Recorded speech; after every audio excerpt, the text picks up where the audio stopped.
Diamond Makers by Victor Appleton. Chapter 18. Bill Renshaw Will Help. They were all panting from the exertion of the run up the mountain, and the contest with the phantom.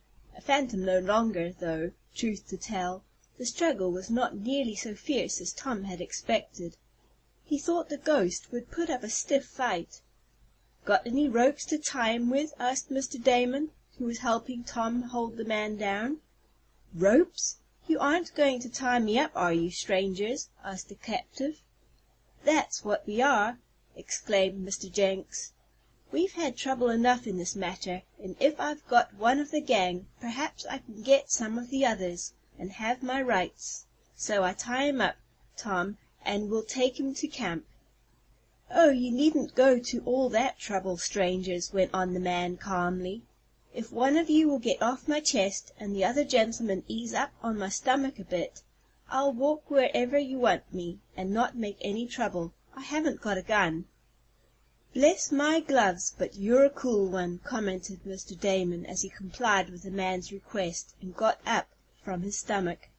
"But look out for him, Tom. He had a gun, for he fired it in the air." "He hasn't it now," answered the young inventor. "I knocked it from his hand when I leapt for him." "That's what you did," assented the man as he got up, while Tom kept a tight hold of him, as did Mr. Jenks. "What kind of a grizzly bear hug do you call that, anyhow, that you gave me?" "That was a football tackle," explained Tom. "I allus heard that was a dangerous game," remarked the former phantom simply. "Well, now you've got me, what are you going to do with me?" "Take you where we can have a good look at you," replied Mr. Jenks, as he kicked aside the wooden framework and the sheet which had made the ghost appear so tall. "So this is how you worked it, eh?" "Yep, that was the haunt, stranger. I made it myself, and it worked all right until you folks came along. I rather suspicioned from the first, when I played the trick over on t'other side of the mountain, that you wouldn't be so easy to fool as most prospectors are." "Oh, so you're the only ghost, then?" asked Tom. "I'm the only one." By this time they had reached the camp. Tom threw some light logs on the fire, which blazed up brightly. As the flames illuminated the face of their captive, Mr. Jenks looked at him, and cried out, "Why, it's Bill Renshaw!"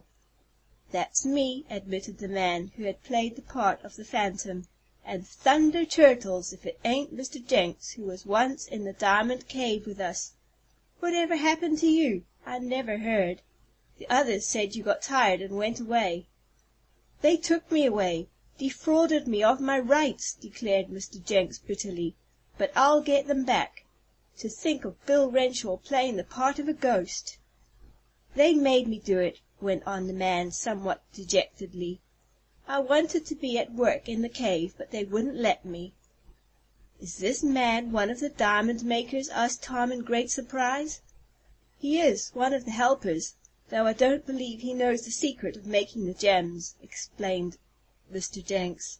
"He was one of the men in the cave when I was there before, and he and I struck up quite a friendship, didn't we, Renshaw?" "That's what, and there ain't no reason why we can't be friends now.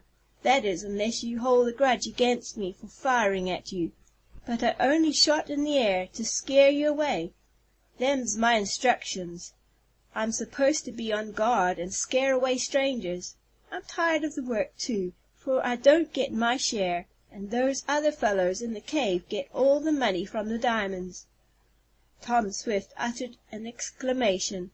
A sudden plan had come to him. Quickly he whispered to Mr. Jenks, "Make a friend of this man if possible. He evidently is dissatisfied. Offer him a sum to show us another way into the cave, and we may yet discover the secret of the diamond makers." "I will," declared Mr. Jenks quietly. Then, turning to Renshaw, he added, "Bill, come over here. I want to have a talk with you.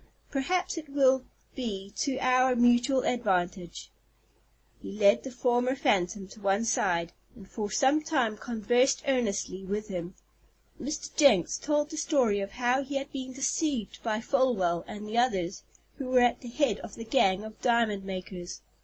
The rich man related how they had taken his money, and after promising to disclose the secret process to him, had broken faith and had drugged him, afterward taking him out of the cave. "I want only my rights, and that for which I paid," concluded Mr. Jenks.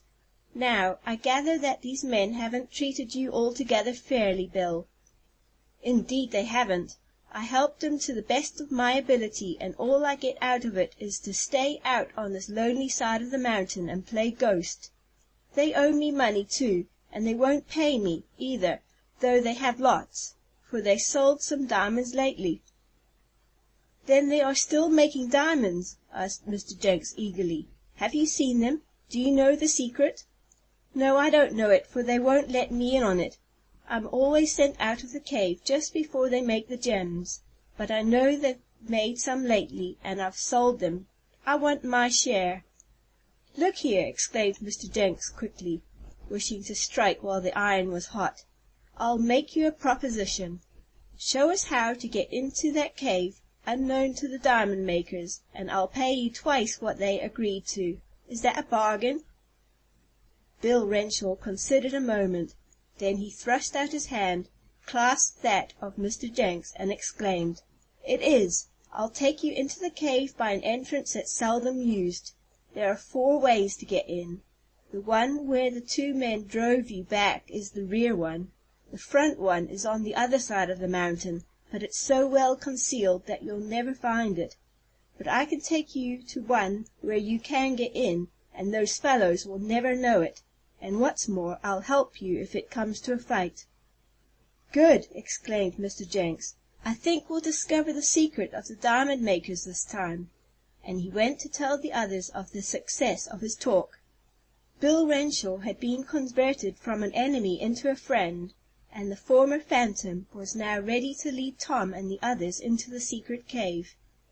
"We'll start in the morning," decided Mr. Jenks, who, after many disappointments, at last saw success ahead of him.